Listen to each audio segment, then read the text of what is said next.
بسم اللہ الرحمن الرحیم۔ السلام علیکم۔ ایک سوال جو بہت زیادہ کیا جاتا ہے وہ یہ ہے کہ کیا امیر شام یزید کا باپ معاویہ ابن ابو سفیان کاتب وحی تھا یا نہیں تھا؟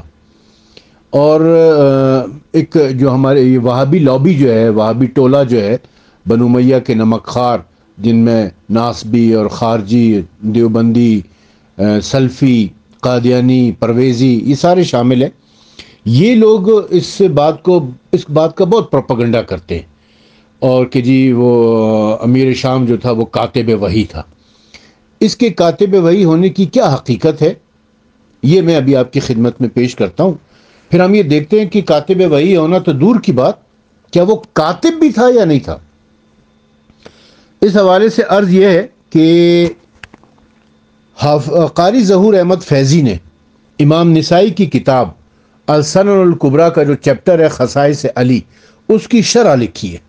امام نسائی کی کتاب کے ایک چیپٹر کی شرح لکھی ہے، اور اس شرح میں یہ قاری ظہور احمد فیضی اہل سنت کی عالم دین ہے، اور لاہور میں ہوتے ہیں اور ابھی حیات ہیں۔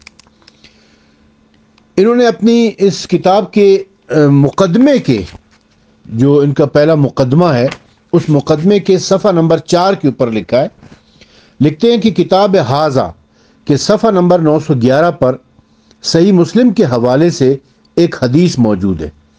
اس حدیث کا ترجمہ کرتے وقت میرے سامنے، یعنی قاری ظہور احمد فیضی کے سامنے، حافظ ابن کثیر کی مشہور تصنیف البدایہ والنہایہ تھی۔ ترجمہ تو میں نے البدایہ کی عبارت کا کیا اور حوالہ صحیح مسلم کا لگا دیا۔ بعض اہل علم نے بذریعہ فون دریافت فرمایا کہ آپ کے پاس جو صحیح مسلم کا نسخہ ہے، کیا اس میں کان یکتب الوحی، وہ وحی لکھتے تھے، کہ الفاظ ہیں؟ میں نے دیکھا تو یہ الفاظ نہیں تھے۔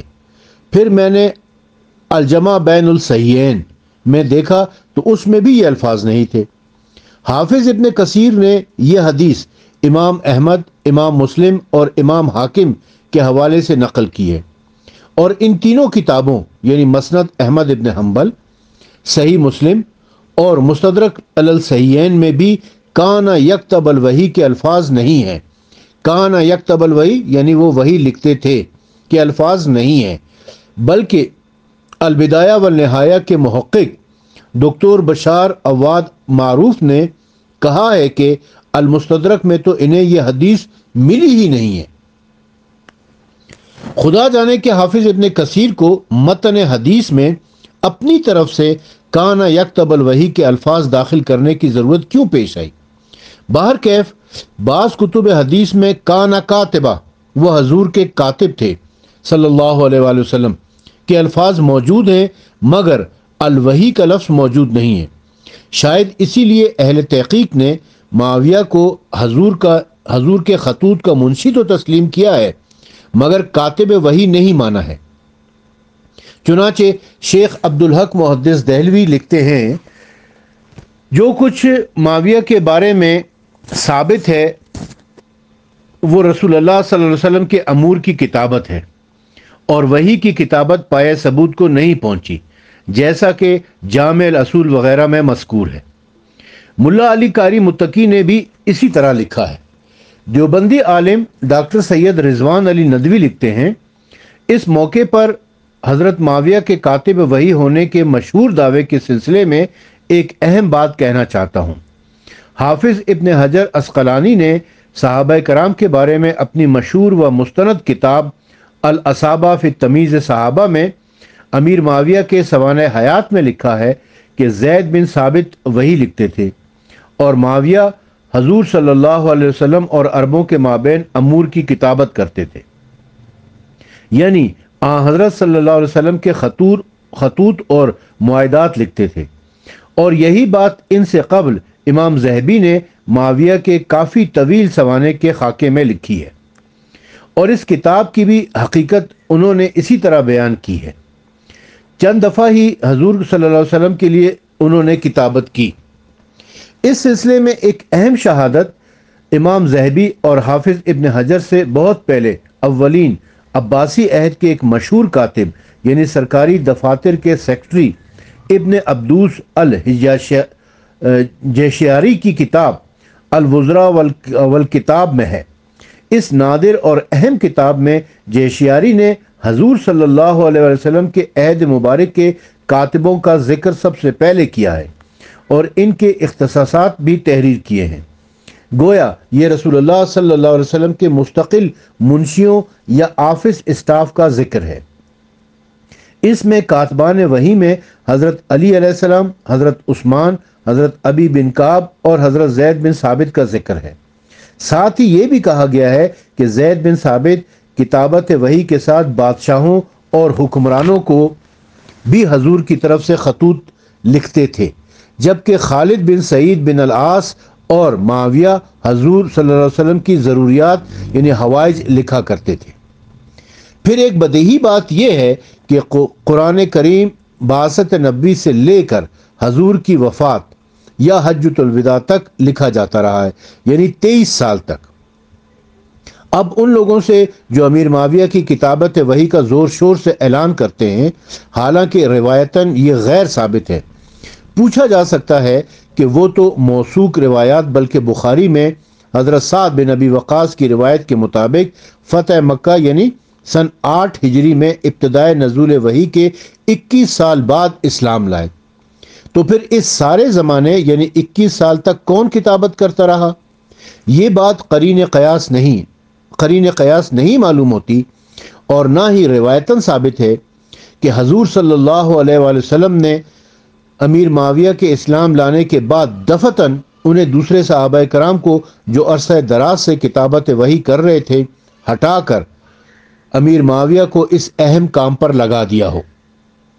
بہرحال امیر معاویہ کی کتابت وحی کی نسبت درست نہیں ہے۔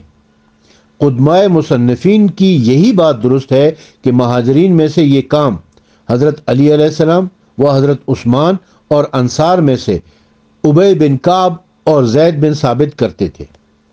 فاضل دارالعلوم دیوبند علامہ سید لال شاہ بخاری نے اس سے بھی زیادہ تحقیق کے ساتھ لکھا ہے کہ حضرت معاویہ کاتب وحی نہیں تھے، لہٰذا بعین معنی انہیں کاتبان وحی میں شمار کرنا درست نہیں، مگر حافظ ابن کثیر کا مذکورہ بالا کتب کے حوالے سے کان یکتب الوحی لکھنا درست نہیں ہے۔ یہ اصل میں جو بات ہوئی ہے وہ صحیح مسلم کی روایت کے حوالے سے، صحیح مسلم کی ایک روایت ہے جس میں معاویہ کے بارے میں آ گیا ہے کہ وہ کتابت کرتا تھا، اس کے اوپر پھر معاویہ پرستوں نے الوحی کا لفظ اپنی طرف سے لگا دیا۔ اب ہم یہ دیکھتے ہیں کہ وہ صحیح مسلم کی روایت کیا ہے۔ صحیح مسلم جلد نمبر 3 صحیح مسلم کی جلد نمبر 3 کتاب فضائل صحابہ، اس میں حدیث نمبر 6409 ہے۔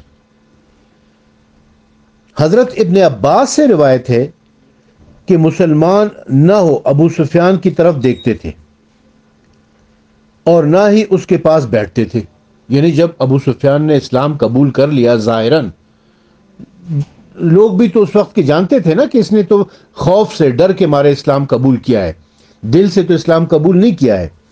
تو ابن عباس کہتے ہیں کہ مسلمان نہ تو ابو سفیان کے پاس بیٹھتے تھے نہ اس کی طرف دیکھتے تھے، یعنی اسے نظر انداز کیا کرتے تھے۔ تو ابو سفیان نے نبی کریم صلی اللہ علیہ وآلہ وسلم سے عرض کیا کہ اے اللہ کے نبی صلی اللہ علیہ وآلہ وسلم، 3 باتیں مجھے عطا فرمائیں۔ آپ نے فرمایا بتاؤ۔ عرض کیا میری بیٹی ام حبیبہ بنت ابو سفیان اہل عرب سے ہیں، وہ جمیل ہیں، میں اس کا نکاح آپ کے ساتھ کرتا ہوں۔ آپ نے فرمایا بہتر۔ پھر عرض کیا اور معاویہ کو اپنے لیے کاتب مقرر کر لیں۔ آپ صلی اللہ علیہ وسلم نے فرمایا بہتر۔ آپ مجھے حکم دیں کہ میں کفار سے لڑتا رہوں جیسا کہ میں مسلمانوں سے لڑتا تھا۔ آپ صلی اللہ علیہ وسلم نے فرمایا بہتر۔ ابو زیمل نے کہا کہ اگرچہ خود نبی کریم صلی اللہ علیہ وسلم نے ان باتوں کا مطالبہ نہ کرتے تو آپ صلی اللہ علیہ وسلم یہ کام نہ فرماتے، کیونکہ آپ کی عادت مبارکہ یہ تھی کہ آپ صلی اللہ علیہ وآلہ وسلم سے جس بھی چیز کا مطالبہ کیا جاتا تو آپ صلی اللہ علیہ وسلم اس کے جواب میں ہاں ہی فرماتے تھے۔